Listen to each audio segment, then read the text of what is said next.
Welcome to day 2 of my Athens, Greece vlog series. First thing this morning we went to the Acropolis Museum. Now luckily our accommodation is right across the road. Like you can't, well, you probably can get closer, but you can't get much closer than where we're at, which is fantastic. I did choose that particular accommodation based on location more than anything, and I'll tell you, it's been wonderful. The accommodation we're staying in has been great. So we went to the museum this morning. It was a little bit busy, but it didn't take us long to get through to the ticket. I didn't buy any tickets beforehand, so I wasn't in the fast queue, and it took like, I don't know, 5-10 minutes maybe to get in through just a normal way to buy the ticket and then to get in. So look, I thought that was pretty good. We went at 10 o'clock. Just after 10 o'clock we had some breakfast first and then we went in. So all in all, I think getting through was very, very easy. So in the museum, it was wonderful. Like, I really enjoyed it. They've done it so well. Everything is laid out really well, and I was just really impressed with the museum as a whole. And some of the favourite attractions obviously are the Six Sisters. One, of course, is missing. It's in the British Museum, but the other 5 is still there.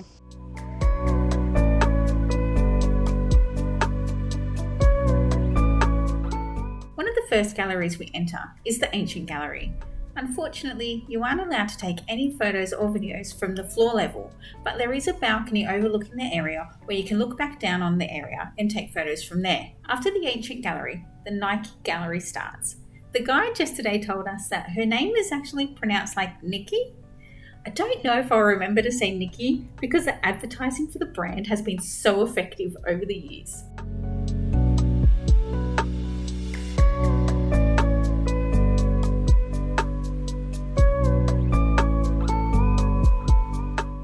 From the Nike or Nikki Gallery, we make our way to see one of the main attractions, the Caryatids.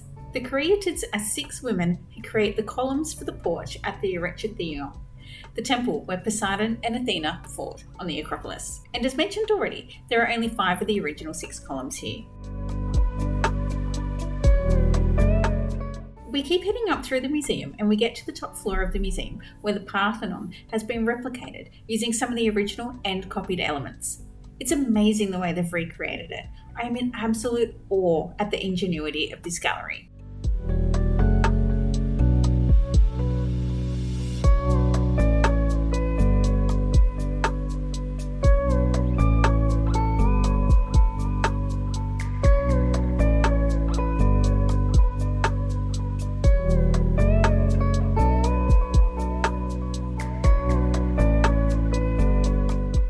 One of my favourite pieces is the statue that sat above the gable on the east end of the Parthenon. It has spirals that, I think, mean life. It is beautiful and inspired by nature.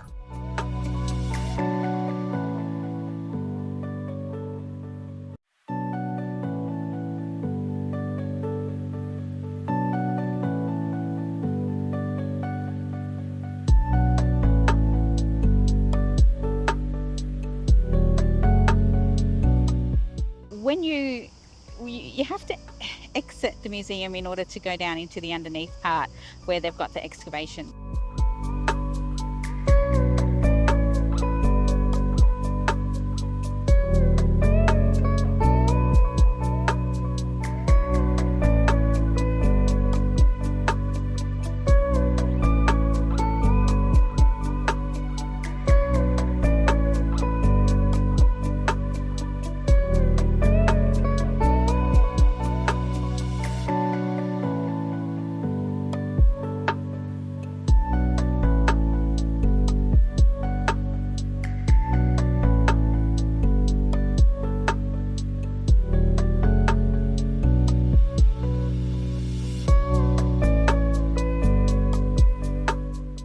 Honestly, there's a little room there, very small, but that was probably my favourite thing of the whole museum. There's this little room. It goes through a lot of the gods and a lot of the stories, and it shows how there was influences in other religions as well. So just go.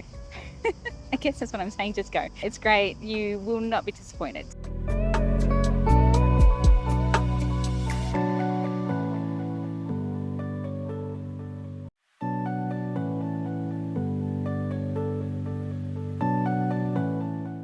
after the museum, we did go back to have a bit of a rest because it is summer here, in the middle of summer, and it is quite hot. Today I think it's 35. It's probably reached a little bit higher because it's now about 3:45 in the afternoon, and it's still 35. So would have got much hotter during the middle of the day.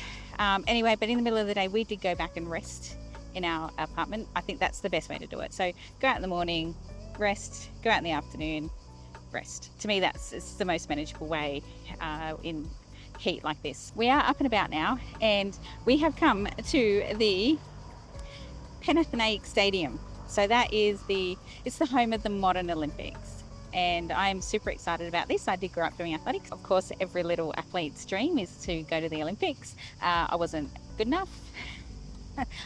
Maybe I was, but I stopped doing athletics when I was a teenager, which is a shame because it's a great sport to be a participant of. Yeah, we are here at the Olympic Stadium, and I am psyched. Like, I'm super excited by this, and yeah, I'm excited to go in and see what it's like and see what's there. There is also a museum on site. It is €10 to get in. So I do have a little booklet that I got when I bought my ticket, and what it says is, so basically this stadium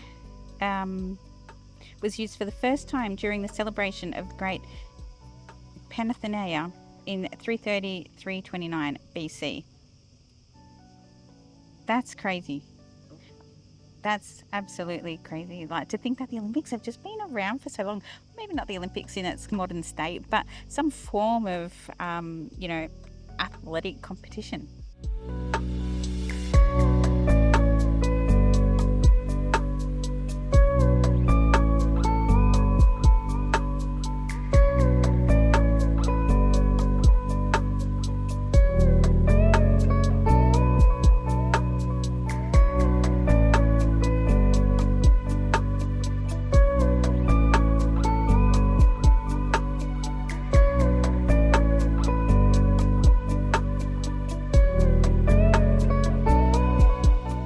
Should we?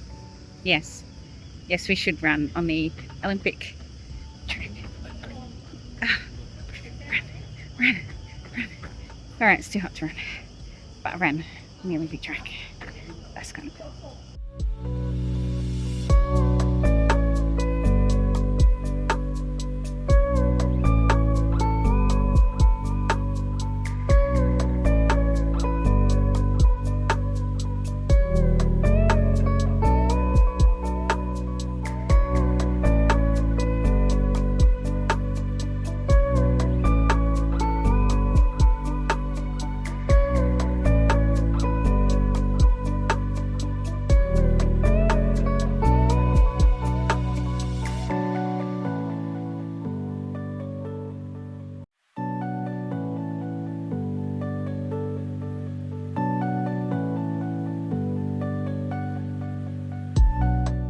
Tunnel here is so cool. No, I mean, like, temperature cool. But it is also super cool. Imagine all of these Olympians and athletes coming down this tunnel out onto the track. Incredible.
just a little bit excited because I finally got my Olympic medal.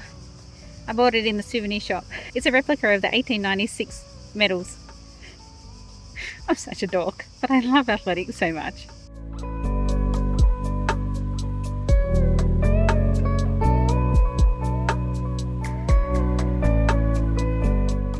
So one of the things that the guide told us yesterday when we were on our tour was about the marathon and how that came about. So the story goes that the Persians were going to invade, and instead of allowing the Persians to come all the way into the city and fight there, the Greek commanders thought they would go to Marathon, the town or city of Marathon, and fight there. So, and the reason why they did that was because it was quite swampy.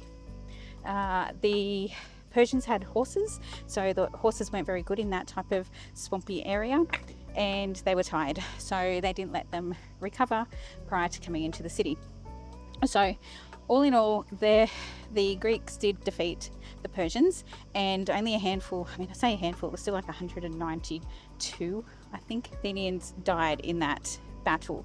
And then what did happen was, yes, there was a messenger that ran from Marathon, the town, from the battle, and came here into the city of Athens to declare that they had been victorious in that particular battle. And he did die when he arrived. And yes, so that is the story of the marathon, and I have been stupid enough to sign up for one at the end of this year. Let's see whether or not I actually go through with it. However, this is probably it for our time here at the stadium, and I have loved every second of it like a kid in a candy shop, right? Because this is my thing. I love sport. The Olympics for me, you know, when those are on, you can find me in front of the TV for 2 weeks straight, just watching all the amazing athletes doing all their sports. And you know, and I watch sports that I have even no idea about. I could never watch them any other time. The basketball for me is the biggest. I love watching basketball in the Olympics. Never watched it any other time.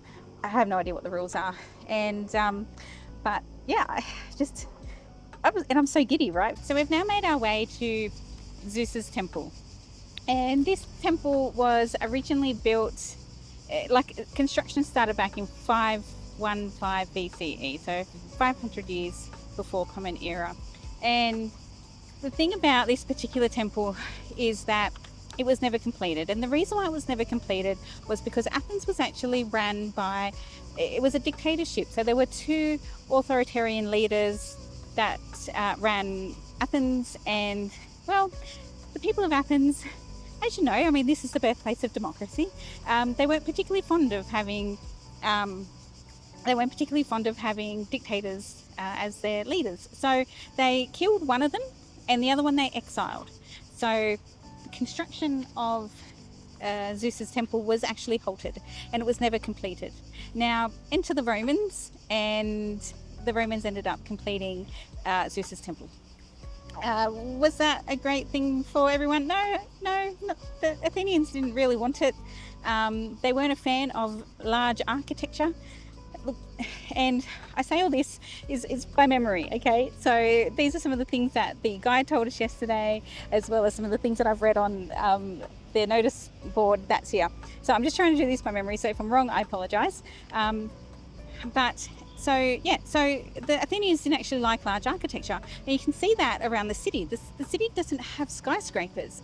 It's all quite low heights with all their building codes. So I actually find that fascinating. So back to the story, and the story is that Hadrian was the person who finally completed the Zeus's temple, and to commemorate that, a gate was built. Hadrian's gate was built, and if anyone knows Greek architecture and Roman architecture, which I only found out yesterday, that the Greek architecture has triangles, you know, so you have your columns and you'll have triangles on top and of the colonnades and that type of thing, whereas the Roman architecture was all about arches and domes. So what they did in this gate, Hadrian being a Roman emperor or Roman ruler, they created arches, well, an arch for the gate, but then on top of that they put columns and a triangle. And with that particular, that was like a sentiment from the Athens people to Hadrian, that look, it's fine, you can be here, but we will always be on top. And the last thing to note about Hadrian's Gate is on one side of the facade that points to Zeus's temple says that this side, I can't remember the exact words, but basically this side points to Hadrian's city, or whatever, I can't remember what they called it, and the facade on the other side says this side points to Athens. So there was definitely a distinction of the Athenians between this side of the city and what they consider the other Athens side of the city. That's about the extent of my memory on the subject, and I find it fascinating. I actually find it a really great story, and and these columns are actually huge. You can see where one has fallen, and you can see how it would have been built. So it was built in slices, and that's pretty fascinating. All right, you don't need a lot of time here because there's not much to see. There's literally these columns and a few things around. But it's mainly just ruins. There's really not much here at all. Come and see it anyway. It's a cool story, and it's just something to do on a nice afternoon like this.